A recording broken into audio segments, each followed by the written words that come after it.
सभी भक्त जनों को सप्रेम नमन। भक्तों, आज मैं आपके समक्ष प्रश्नोपनिषद के प्रथम प्रश्न के 7वें मंत्र की व्याख्या करने जा रहा हूं। यह मंत्र कहता है, स एष वैश्वानरो विश्वरूपः प्राणो अग्निरुदयते तदेतत् ऋचाभियुक्तम्। अर्थात यह जो भोक्ता है वह वैश्वानर, विश्वरूप और प्राण अग्नि भी प्रकट होता है।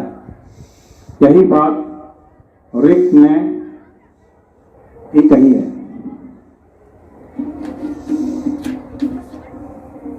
अब समझते हैं हम कि यहाँ पर इस मंत्र में यह बताया जा रहा है कि यह जो भोक्ता है, और यहाँ पर समझ लेना चाहिए कि जो वास्तविक भोक्ता है वे तो ईश्वर ही है। हम वास्तविक भोक्ता नहीं हो सकते, क्योंकि जो कुछ भी हमारे माध्यम से घटना घट रही है वह घटना वस्तुतः ईश्वर के माध्यम से ही आ रही है। उसका मूल स्रोत ईश्वर ही है। तो हम एक छोटे स्तर पर भोक्ता हो जाते हैं, मध्य के स्तर पर, परंतु मूल रूप से जो भोक्ता हैं वे ईश्वर ही हैं। संपूर्ण प्राणियों के, संपूर्ण तत्वों के भोक्ता ईश्वर ही हैं, क्योंकि वही आदि स्रोत हैं। तो सबके आधार वही हैं, सब चीज वहीं से है और सब कुछ वही है। हम भी वही हैं। तो जब हम भी वही हैं तो भोक्ता सिर्फ यही हो सकते हैं। कोई भी ऐसा तत्व नहीं है, कोई भी ऐसा प्राणी नहीं है, कोई ऐसा जीव नहीं है जो कि ईश्वर से परे हो। तो ईश्वर के अंतर्गत होने के कारण और ईश्वर का ही रूप होने के कारण ही हम वास्तविक भोक्ता नहीं है। वास्तविक भोक्ता ईश्वर ही है। इसके बाद यहाँ पर एक जो दूसरा पद प्रयोग में आया है वह है वैश्वानर। वैश्वानर का अर्थ हो गया संपूर्ण प्राणी। तो संपूर्ण प्राणी यानी जितने भी जीव हो सकते हैं इस अस्तित्व में, वे सारे जीव ईश्वर ही हैं। ईश्वर ही वे सारे जीव हुए हैं। तो कह रहे हैं यहाँ पर जो प्राण है वह सारे जीव ही हैं, सारे जीव रूप में प्रकट हुए हैं। और दूसरा पद जो आया है वह है विश्व रूप का। विश्व अर्थात सब, जिसके तहत सब कुछ आ जाता है और जिससे बाहर कुछ भी नहीं रहता है वह विश्व कहलाता है। विश्व का अर्थ पृथ्वी ही नहीं समझना चाहिए। सामान्य लोक चाल की भाषा में हम लोग पृथ्वी को विश्व कह देते हैं, परंतु वैदिक शब्दावली में विश्व का अर्थ होता है संपूर्ण, पूरा अस्तित्व। वह विश्व रूप है। तो पूरा अस्तित्व कौन सा? वैसा अस्तित्व जिसके आकार प्रकार हैं, जिसे महसूस किया जा सकता है, जिसमें संयोग वियोग होते हैं और जो सापेक्षिक नियमों के तहत अपना अस्तित्व रखते हैं, वे विश्व कहलाते हैं। तो यहाँ पर जो परब्रह्म परमेश्वर हैं वे ही विश्व रूप हुए हैं, यानी निराकार साकार अर्थ में ही प्रकट हुआ है। तो वह जो साकार अर्थ में प्रकट हुआ है वह विश्व रूप कहलाता है। निराकार अस्तित्व का ही साकार स्वरूप जो है वह विश्व है।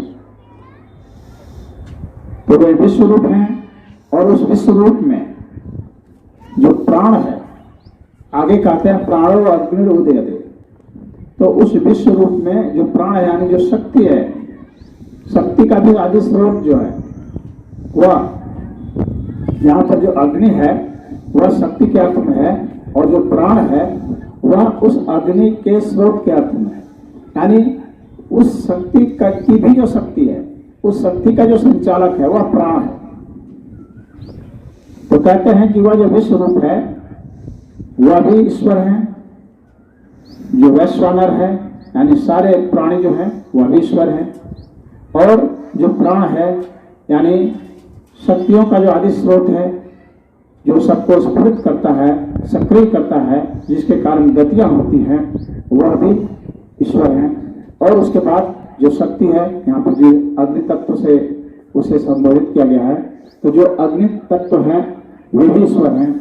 यानी हर स्तर की बात की गई है कि जो अग्नि है वे ईश्वर हैं, जो उस शक्ति के जो स्रोत हैं प्राण वे ईश्वर हैं, और सारे जो तत्व हैं जो साकार रूप में अस्तित्व रखते हैं, जहाँ संयोजन वियोजन होता है,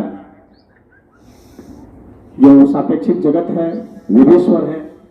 और इनमें जितने भी प्राणी हैं, चाहे मनुष्य हैं, पशु पक्षी हैं, वनस्पतियां हैं, कीट पतंगे हैं, बैक्टीरिया वायरस हैं, जितने भी प्राणी हैं जो जी रहे हैं इस पृथ्वी पर ही नहीं, पूरे अस्तित्व में, पूरे ब्रह्मांड, अनंत ब्रह्मांड है, और अनंत ब्रह्मांडों में जितने भी प्राणी हो सकते हैं वे सारे प्राणी यहाँ पर संबोधित किए गए हैं वैश्वानर के द्वारा। तो वे सारे प्राणी ईश्वर ही हैं। इसलिए कहा गया स एष वैश्वानरो विश्व रूप प्राणो अग्नि उदयते। तो उसमें जो है शक्ति का उदय होता है इन सभी चीजों में, यानी सभी प्राणियों में और सभी वस्तुओं में और सभी प्रकार के प्राणों में शक्ति का उदय होता है। और फिर आगे कहते हैं तदेयत ऋक् अभियुक्तम,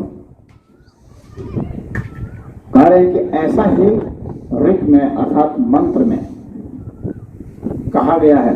यह मंत्र जो है वेद है, वेद को मंत्र भी कहते हैं। वेद पूरे मंत्रों की संहिता है, उसमें भी जो ऋक् है यानी ऋग्वेद, तो वह जो है मंत्रों की संहिता है। और सर्वप्रथम जो सिद्धांत हैं वे जो उदित हुए हैं वो वेद के अर्थ में उदित हुए हैं। यानी यह जो संपूर्ण अस्तित्व है यह जिस सिद्धांत पर चलता है, जिन नियमों के तहत चलता है, जिस ज्ञान के तहत चलता है, वह ज्ञान वेद कहलाता है और उसे ऋक् भी कहते हैं। तो यह जो ऋक् उदय हुआ है जिसे विज्ञानमय कोश भी आप कह सकते हैं। तो आपका जो विज्ञानमय कोश है, सभी प्राणियों का, सभी वस्तुओं का जो विज्ञानमय कोश होता है वह वेद होता है, ऋक् होता है। वेद कोई ग्रंथ नहीं है। कुछ लोग सोचते हैं कि वेद का अर्थ कोई ग्रंथ है जो लिखा गया है कभी, तो ऐसा नहीं है। वेद ऐसा कोई ग्रंथ नहीं है जिसे लिखा गया है, बल्कि वेद इस अस्तित्व का जो विज्ञानमय कोश है, जहां से नियम निर्धारित होते हैं, जिसके अंतर्गत यहाँ घटनाएं घटती हैं, जिसके अंतर्गत जितने भी प्रकार की वस्तुएं हैं वे क्रिया प्रक्रियाएं करती हैं और परिणाम देती हैं, जिसके अंतर्गत सूरज, चांद, तारे, सितारे सब ये चलते हैं, प्रक्रिया करते हैं, जिसके अंतर्गत सारे प्राणी और सारी वस्तुएं और यहाँ तक की शक्ति भी जिसके अंतर्गत प्रेरणा से कार्य करती हैं, जिस नियम के तहत कार्य करती हैं, उस नियम को वेद कहा जाता है, वह विज्ञान में कोश होता है। तो यहाँ कहते हैं कि वह मंत्र भी कहता है, तो वह मंत्र वही है जो विज्ञान में कोश है, उसी को यहाँ पर मंत्र के रूप में बताया गया है। मंत्र का अर्थ हो गया जो हमारे मनस्तत्व की रक्षा करे। मनस्तत्व का अर्थ यह नहीं समझना चाहिए कि जो प्राणी हैं, जो जीव हैं, सिर्फ उन्हीं में मन होता है। जितने भी चीजें हैं उन सभी के मनस्तत्व होते हैं। और उस मनस तत्व के अंतर्गत ही वे क्रिया प्रक्रिया करते हैं। और वो जिस सिद्धांत के तहत करते हैं क्रिया प्रक्रिया जो मनस तल पर उतरता है, उस सिद्धांत को ऋग कहते हैं, उसको वेद कहते हैं, उसको मंत्र कहते हैं। तो यहाँ पर यह कहा गया है कि ये जो बातें बताई गई है ऊपर में, वैश्वानर वाली और विश्वरूप वाली और प्राण वाली और अग्नि वाली, ये सारी बातें मंत्र में भी हैं। तो इस वजह से यहाँ पर जो ऋषि हैं वे उसकी पुष्टि करने के लिए ऋग का सहारा ले रहे हैं, वेद का सहारा ले रहे हैं, कह रहे हैं कि यहाँ जो बातें हैं यह वेद में भी है, मंत्र में भी है, ऋग में भी है। यही यहाँ पर इसका तात्पर्य था। और